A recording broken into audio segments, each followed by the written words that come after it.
سمير جدي، تونسي مقيم بألمانيا. السلام عليكم.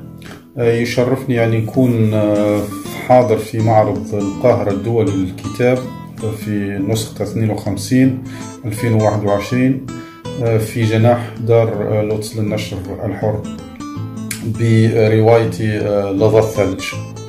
وهذه بداية طيبة إن شاء الله مع الدار، وبإذن الله تتبعها إصدارات قصصية وشعرية أخرى لو وحدنا قدرة إن شاء الله. أتمنى طبعا نجاح للمعرض، أتمنى نجاح للدار، والناس طبعا عطشة للكتب، وهذه فرصة حقا جيدة، وخاصة في ظروف الكورونا الحالية.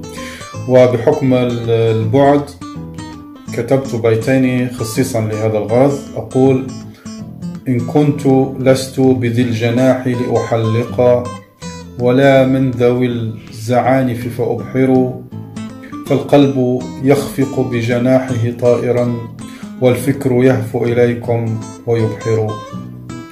كم كنت أتمنى طبعا أن ألتقي الأحبة، ولكن ما شاء الله فعل. نتمنى النجاح للجميع، ننتظركم وبالتوفيق إن شاء الله. السلام عليكم.